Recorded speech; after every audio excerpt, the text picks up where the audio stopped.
కానిది వాస్తవం కాదు. అది చాలా సైంటిఫిక్ స్టడీ ఎవరు చేస్తున్నారు, లేకపోతే ఈ బుల్డోజింగ్ ఎవరు చేస్తున్నారు అనేది పాఠకుడికి తెలిసిపోతుంది, మనకి తెలుస్తుంది. వాళ్ళు కూడా అంత దూరం పోరు. సాగితేనే వాడు ఎవడో ఈ నూనె వాడిన తర్వాత చేతులు కడుక్కోండి, మీ అరచేతుల్లో మొలవచ్చు అని చెప్పాడు. వాడికి ఏదో చాలా పెద్ద పదవి కూడా వచ్చింది ఈ మధ్య. రాగానే మళ్ళీ అడ్వర్టైజ్మెంట్లు మొదలైంది. అంటే ఇదంతా ఏంటంటే పేపర్లకి చాలా ఫండింగ్ జరుగుతుంది. ఇప్పుడు నువ్వు స్వయంగా దాన్ని ఏమంటారు, చాలా విస్తారమైన బట్టతలతో ఉండి నువ్వు చక్కగా జుట్టు మొలిచి నువ్వు అమ్మగలుగుతున్నావు.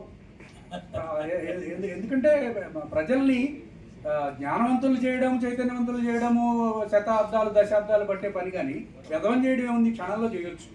అది ఎవడైనా చేస్తాడు. దాన్ని వాడుకునే ఇప్పుడు సార్ చెప్పినట్టు అన్ని పెయిడ్ వార్తలైన ఎందుకంటారంటే, మనం చాలా పెద్ద ఈవెంట్ చేస్తాం, మన ఏదో సార్ ద్వారానో మన ద్వారానో మన మిత్రుల ద్వారానో రిక్వెస్ట్ చేస్తే ఐటము 2 లైన్లు ఫోటో అసలు వేయడు, ఫోటో వేయడు. ఫోటో లేకుండా ఒక చిన్న కాలంలో ఒక 5 సెంటీమీటర్స్ లెంగ్త్ వేయడానికి వాడు మనకు చాలా పెద్ద మెయిల్ చేసి మన జీవితాన్ని ఉద్ధరించినట్టు ఫీల్ అవుతాడు పెద్ద పేపర్. అది కూడా మళ్ళీ ఎక్కడొస్తుంది, ఇది ఈ క్లాక్ టవర్ ఈ ఏరియాలోనే వస్తుంది. అరే నేను ఇక్కడ క్లాక్ టవర్లో మాట్లాడినా అంటే మెదిపట్టిన వాడు చూడడు, ఎందుకంటే వాడు 20 కాపీల్లో వేసి ఈ మూల మీద ఆ మాంసం కొట్టు దగ్గర పెట్టి అమ్ముతాడు అంతే. అంత దాన్ని ఏమంటారు, స్పేస్ని అమ్మేయడం అనేది విపరీతంగా జరుగుతుంది. లేకపోతే ఒకరోజు మార్కెటింగ్ వాడు న్యూస్ పేపర్లో వాడు పాపం ఒక సబ్ ఎడిటర్ని నానా బూతులు తిడుతున్నాడు.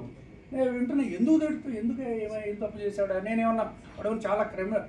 వాడు ఆ కాంట్రిబ్యూటర్ ఉన్న ప్రాంతంలో కార్పొరేటర్ కొడుకు బర్త్డే అయిందట.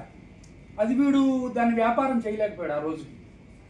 అరే నువ్వు పలానా ఏరియాలో కాంట్రిబ్యూటరు, అక్కడ కార్పొరేటర్ కొడుకు బర్త్డే అయింది, మన కనీసం నీకు ముందున్నోడు 2-3 లక్షల యాడ్స్ తెచ్చేవాడు, నువ్వు తేకుండా బర్త్డేని ఎట్లా కానిచ్చావు.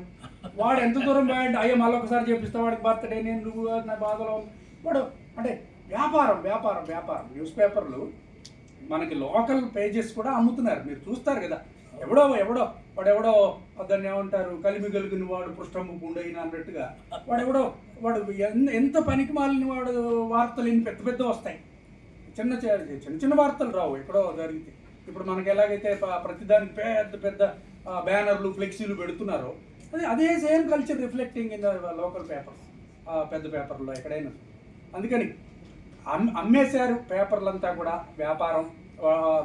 వీళ్ళు ఎంత దూరం పోయారంటే, నేను భాషకు సంబంధించి పాఠం చెప్పేటప్పుడు నూలు కూలు అవన్నీ తీసేయమనేవాడు. ఎందుకంటే స్పేస్ ఎక్కువైపోతుంది సార్, స్పేస్ ఎక్కువైపోతుంది. అంటే ఈ పొదుపు విపరీతమైన పొదుపు. వీళ్ళు చెప్పిన యొక్కలు మరియులు ఇవన్నీ వాళ్ళకి భాషాశాస్త్రం తెలిసి కాదు, దాని మీద అభ్యంతరాలు కాదు, వాటి వల్ల స్పేస్ పెరిగిపోతుంది. ఎందుకు స్పేస్ అంతా ఏం చేస్తావు అంటే, ఎవడన్నా డబ్బులు ఉన్నవాడి ఫోటో వేస్తే వాడి దగ్గర ఏదైనా తెచ్చుకోవచ్చు. ఇవన్నీ ఉన్నాయి. అందుకని మనం ఎప్పుడు కూడా ఏది సత్యమో అదే చెప్పాలి. వాడి సత్యం కాని దాని మీద మనం ఫైట్ చేయాలి. నువ్వు ఇట్లా ఎందుకు చెప్తున్నావు, నువ్వు ఇట్లా అన్సైంటిఫిక్ ఎందుకు చెప్తున్నావు, లేకపోతే వైద్యం ఎందుకు ప్రచారం చేస్తున్నావు. అట్లా యూట్యూబ్లో అయితే ఈజీ, ఒక 20 మంది కలిసి రిపోర్ట్ కొడితే కనీసం తీసేస్తాడు. అందుకని ఈ రిపోర్ట్లు కొట్టడం కూడా పోరాటమే కదా. నేను చాలాసార్లు చేస్తుంటాను. ఫేస్బుక్లో ఒక రీల్ వస్తే కూడా ఇది చాలా అది వాడు అంటాడు, నీకు అభ్యంతరం ఉంటే నువ్వు చూడగానే నాకు పెడుతూ ఉంటాడు. కానీ వాడు ఏమైనా పెట్టని నేను రోజు కొడుతూ ఉంటాను. ఇది చాలా ప్రమాదకరం. అది వాడు అంటాడు అబ్యూసివ్, సెక్షువల్ కంటెంట్, లేకపోతే రకరకాలన్నిటి కింద మిస్లీడింగ్, లేకపోతే అని బోర్డులు ఇస్తాయి. కానీ నా పని అదే, నేను కనీసం రోజు 10 రిపోర్ట్లు కొడుతుంటాను. ఎందుకు కొడతానంటే, అది దుర్మార్గం, లేకపోతే హానికరమైనది, అసత్యమైనది, అవాస్తవమైనది చలమణిలో ఉండకుండా చూడడం కూడా మన పని. అందుకని చాలా పని చెయ్యాలి. మీడియాని కూడా వినియోగించుకోవచ్చు. ఇప్పుడు డాక్టర్లు అతని సబ్జెక్ట్ ఒకటే చెప్తాడు, కానీ మన ఆశయంతో ఎవడు వ్యాసం రాయమనండి, సెంటర్ పేజ్ ఎడిట్ పేజీలో వేయించగలం 10 పత్రికల్లో. ఎడిట్ పేజీలో ఎనలైజ్ చేసి డాక్టర్ల దగ్గర కూడా టైం లేదు. పోనీ ఈ వైద్య వ్యవస్థ గురించి డాక్టర్ కానీ నేనేదో సాహిత్యంగా రాస్తే వాడు తీసుకోడు, యువర్ నాట్ కాంపిటెంట్. అందుకని ఎవరు కాంపిటెంటో వాడు రాయరు. కనీసం సెక్రటరీ, హెల్త్ డిపార్ట్మెంట్ వాళ్ళు ఏమైనా ఎప్పుడన్నా రాయిగా చూసారా, మీరేమన్నా ఒక వ్యాసం రాయిగా చూసారా? ఎవరు రాయరు. అందుకని డాక్టర్ IAS అయిన వాడు కూడా వాడు వేరే రాస్తూ ఉంటాడు, ఇవి రాయడు. వాడు ఏంటంటే రాజ్యాధికారం ఎవరి దగ్గర ఆపాలి, ఎవరి దగ్గర నిలబెట్టాలి, ఏ ఇద్దరు ముగ్గురు మధ్య పంచబడాలి, వీటిల్లో ఉంటారు వాళ్ళు.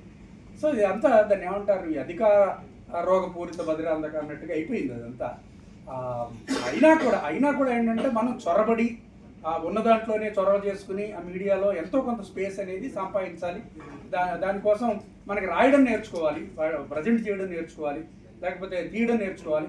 అరే నువ్వు నిన్న ఈ ఫంక్షన్లో ఇది మాత్రమే చూపించావు, అసలు విషయం ఇది అని చెప్పగలిగే ప్రత్యామ్నాయంగా ప్రశ్నించడం చేసినప్పుడు కూడా ఆ రిపోర్టర్లు వాళ్ళు ఒడి దగ్గర పెట్టుకుంటారు తర్వాత కదా. వాడు అసలు పోతుంది. ఏదో మేము మెడికల్ సెమినార్ పెట్టామనుకోండి, పొరపాటున అక్కడ నేను పాలమ్మినా పూలమ్మినా మెడికల్ కాలేజ్ పెట్టినా అని ఎవడన్నా వచ్చాడని వాడి ఫోటోనే వస్తుంది. కానీ ఇక్కడ చాలా ఎయిమ్స్లో ఒక 30 ఏళ్ళు పనిచేసి ఒక వైద్యుడు ఏదైనా మంచి మాట చెప్తే అది రాదు. అంటే చచ్చి చెడు వీడి జీవితం అంతా త్యాగం చేసి డాక్టర్ ఏదైనా పత్రం రాస్తే దాంట్లో విషయం ఒకటి. మా జర్నలిస్టుల్లో చాలామందికి చదువు లేదు, అవగాహన తెలియదు, అంటే ఈ సబ్జెక్టు మీద ఇది జరుగుతుందని కూడా తెలియదు. వాడు వచ్చి అన్న ఏం చెప్పిండు అన్న ఏం చెప్పిండు అన్న ఇప్పుడు లేకపోతే 7గురికి ఒకడే రాస్తాడు. వీడు రాసి వాడికి డిస్ట్రిబ్యూట్ చేయాలి, వీడు ఫోన్లో పంపుతాడు. ఎందుకంటే వీడు వెళ్ళలేని వీటిలో వాడు కూర్చుని వాడు వీడికి పంపుతాడు. ఇదంతా కోఆపరేటివ్ సొసైటీలు నడుస్తున్నాయి. అందుకని వాడు ఏం చేస్తాడు, టైటిల్ మార్చి, అందుకని ఎవడు ఫోటోలు వాడికి అంటే ఐటమ్ ఒకటే ఉంటుంది, 7 రకాల ఫోటోలు, వీడు వేరే ఈ ఫోటో మీరు వేసుకోవద్దని కూడా చెప్తాడు. సో ఇట్లా ఏదో జరుగుతున్నది. ఎవరి తిప్పలు వాడుకున్నాయి, ఎవరి బాధలు వాడుకున్నాయి కాదంటలేదు. ఏమైనా విలేకరులు ఏమైనా వీళ్ళు ఏమైనా వ్యాపారంలో భాగస్తులా అంటే కాదు, వాళ్ళ దగ్గర నట్టు బోల్టు, వాళ్ళ దగ్గర పనివాడు. అందుకని ఈ ఒకటే ఏంటంటే బాగా ఏ సబ్జెక్ట్ మనం పట్టుకున్నా దాన్ని తరోగా స్టడీ చేయడం, ఇది దానికి ఉన్నటువంటి ఈ 4 పిల్లర్స్ ఏవైతే ఉన్నాయో వాటి ద్వారా అన్ని రకాల ప్రయత్నం చేయడం. ఆ ప్రయత్నంలో భాగంగానే మీడియా ద్వారా చేయడం. మీడియాకి ఏముంటుంది, మీడియాకి ఏమీ ఉండదు. కాకపోతే బ్యూరోక్రాట్స్నో లేకపోతే శాసనకర్తల్లో వాళ్ళ దృష్టికి తీసుకెళ్ళగలిగే అవకాశం ఉంటుంది. అది వాళ్ళని లేకపోతే వాళ్ళని బదనాం చేసే అవకాశం ఉంటుంది, వాళ్ళని తిట్టిపోసే అవకాశం ఉంటుంది. సో అందుకని దానికి వెరచి వాళ్ళు ఏదైనా మిగతా వాళ్ళు పనిచేసే అవకాశం ఉంటుంది. అంతే తప్ప వాళ్ళు అంటే ఏదైనా కూడా ఒత్తిడి అనేది ఒక ప్రెషర్ చేయడం అనేది ప్రజల నుంచి కార్యకర్తల నుంచి జరగాలి.